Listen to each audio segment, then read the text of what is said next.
So this can be a comforting thought, because the mind and ego likes to create drama, and this is or upheaval or emotional disturbance, right? And this is a trump card that the ego mind uses to create restlessness inside, which is like, oh no, like, are you sure I'm going to exist after this body dies?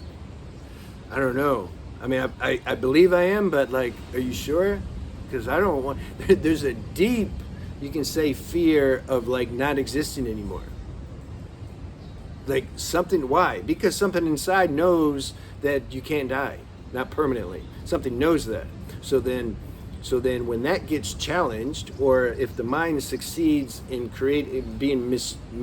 making mischief and getting the consciousness to buy into that thought that the mind sends and says, you know what, after this body dies, I don't know, that might be it. Some people actually don't mind that. There's an atheist, or I think that's what you call it, in Florida, and he just really thinks like, when this body dies, that's it, and he's good with it. But a lot of people, they don't like that thought. They don't like that, to think that that's the reality. So this is why spiritual practice is good. This is why meditation is good. This is why near-death experiences are good. I'm not saying like try to create that, or like that movie with Kiefer Sutherland, where they're doctors, and then they figured out they can make themselves dead for a little bit, and then they bring them back up because they want to experience, because they're in their astral body at that point, and they're like, whoa. See, they're like bored with the physical universe now, so now they want to. This is the thing too with astral projection and stuff. It's just another world. You're gonna get bored with that too at some point, but it's different than this world, where plant medicine can take you there. So anyway, they were having fun in that world. So what happens? They're like, man, I want to, because at first when they did the experiment, they only stayed dead for like an hour, and then they bring him back, wake him back up. So then, because this is how the mind works, gets addicted to stuff, it's like, okay, now put me under for 2 minutes. I just want to, oh man, that was real good. Can we do 3? See, and they ended up getting in trouble. And then for Hollywood purposes, they'd bring back demons and other weird stuff, and you know, what are we talking about here? I am never dies. So if one has a spiritual practice, if you have or if you had a near-death experience, don't create it, or meditation, or just spontaneously you come to realize this, or intuitively, it becomes clear that this body and this mind and this emotions, which is what most people call themselves, that's happening inside the I am presence. That is the I am presence. How is that going to die? It doesn't have a form. It can't die. It's just wisdom. Like it can't die. I had a dream.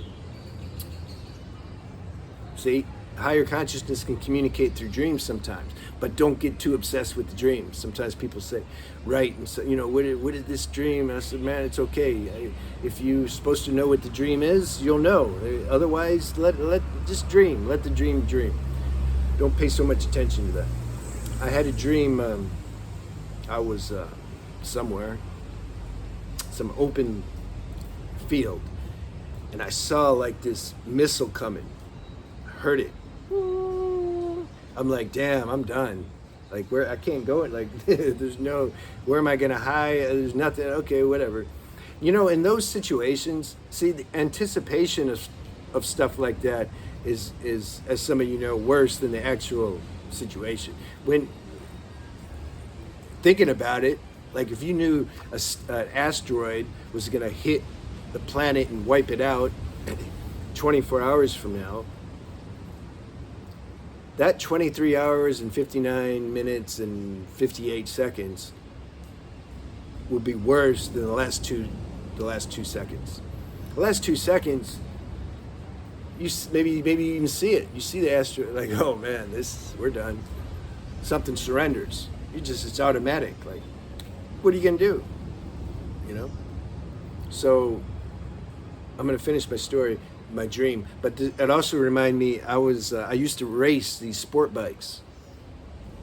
I like Ninjas, CBRs, and GSXRs, R1s, and I was I was an addict, you know. I liked that excitement, and I was driving too fast. I was going up a hill, and then I started to go down the hill because you can't see down when you're going up. So I started going down, and there was a traffic light, like not too far away, and it was red, and a car was stopped. And I was like, "Oh, this is okay." And I was super chill. I wasn't like, "Oh no." Surrendered, switched off. It was automatic. And then I laid the bike down because I wasn't gonna, like, what am I gonna run into it? I laid the bike down. I slid off the bike. The bike went under the car. I went around. I slid like to where the driver's door was. And he opened the door. I think I smiled for half a second and then passed out. I was surrendered. I wasn't like scared. There's no time to be scared. That's a deep meditation state. When you're in an extenuating circumstance, you're meditating. So the same thing. If the asteroid's coming, you're gonna. Might be the best meditation you ever had, actually. All right. So back to the dream. See, I don't forget anything sometimes. I was in the open field, and the missile was coming. And same thing, same as the sport bike. I was just like, okay. And the missile hit. The light, and it was a missile. And I couldn't. In the dream, I had a little bit. I had like, you're in your astral body. There was some awareness of a form. I saw myself in a mirror before too. People say you can't see yourself in a mirror when you're dreaming. I did. I remember too. I woke up and I'm like, I debunked what they said, but it was like really distorted colors and stuff. Like, I don't see myself like I see myself now in this camera, but you can see yourself in a mirror. All right. So the missile came, blew up. There was some awareness that my form was gone, but yet I was still there. And I remember that. I remember that feeling. There was a sense, oh, I am, probably, right? There was still a sense of I am, even though the missile hit. And then I woke up and I'm like, cool, you can't die. I got that message really strong, Because how can the I am die? It doesn't have a form. How can it die? That's good news, okay? But and also Muji said, you only live once, but it's forever. That's a good one. I like that. But how can we use this knowledge now? See, most people probably aren't going to realize that they can't die until the physical body actually dies. And then there'll be some awareness like, whoa, I'm actually still here. You need to know that now. See, real sadhakas, people who have a spiritual practice, we realize that now. How can that benefit us now? I am never dies. I am, the consciousness that we are, never dies. And what does it mean, realize it now? Just believe it? Belief? No. What it means is you switch off from your mind. You switch off from your sensations that you might feel. Doesn't mean that switch off, like get rid of them. You can't get rid of them. They're there. If they're there. But something goes beyond that. It's like you let it be there, but you're not paying attention to it now. And you start to realize this presence. It's just a presence. I am. I am. It's saying I am without saying it. It's a vibration. It's some subtle announcing, existing. I am. Forget I am. Just it's doing that. Something's here. So, when the consciousness recognizes itself like that, you start to let that awareness of that bleed through into your thoughts, your mental body, your emotional body, your physical body. It starts to bleed through in your conversations you have with people. I wonder how loud this stuff is. I hope not too loud. Then you're more efficient in being able to help people. Your whole life becomes more efficient because you're more harmonized with the source that's running this whole thing anyway. You're no longer this rogue consciousness that's like doing its own thing and thinks that it's this autonomous individual self that needs to do a bunch of stuff to take care of itself. You're connected with the actual source. You're always connected with it, but now you're more conscious of it. Consciousness allows you to enjoy it. That's the point. Everyone has contact with the source, but it's not conscious. This is the whole point of spiritual evolution and having a human body, is that you become conscious of the pure consciousness, which is the source of everything. You're conscious of it. This is the benefit of having a human existence. All right, so I don't know how loud that is, so I'm gonna switch this. I'm gonna stop. But we're at 12 minutes. I think I gave a good pointer. It's stopped now. Look at that. But I already said I'm gonna stop. So what am I gonna do now? Leave me any questions you have, though. I find death is always an interesting subject, you know, and also I am is an interesting thing to contemplate. It's like saying who we really are doesn't have a body or form. Really contemplate that. The mind will just say, yeah, and dismiss it, and that'll be it. But no, go into it. Take some time and go in. Like, what does that mean? Like, I don't have a form. I'm formless. What? Feel what that's like. Contemplate that. Meditate that. Yeah, but I have a form. Like, and I hear thoughts. Isn't that real? Yeah, it's relatively real. But isn't that being housed in something that's formless? Just check and see. Don't take my word for it. Check and see. And what does that feel like? What does that look like? It's like a machine with all these balls swirling around in it. But what are the balls swirling around in? You can say the machine, but what are the balls swirling around in? Yeah, it's just a space. That's the I am. And all these balls swirling around is the mind and the body and the thoughts and sensations and desires and impressions and all that stuff. Those are all the balls. So are you aware of the space in which all these balls are swirling around in? So you just start there. That's your spiritual practice. You start there. You just start being aware of it. And the mind, and some people, the mind's going to say, but I don't know, I can't, I don't know if I'm, like, I think it's my mind that's saying I'm aware of it, but maybe I'm not really aware of it. Yeah, this is the evolution. Like, this is what we got to go through. Everybody has to go through that. Like, nobody's unique. You got to go through that. It's okay. That helps us appreciate more when the realization comes. And then it also makes us qualified to help others at some point who are going through that, because you went through it. You understand, like, everything has its reason, everything is good. Like, it's all been programmed by the Creator for a high level reason. Every single thing. There's no accidents or bad luck. Whatever you're going through now, or went through, or will go through, like, Understand it's specially tailor-made and prescribed for you for the highest good, because that's what your particular localized karmic consciousness needs to transcend this identity with this form.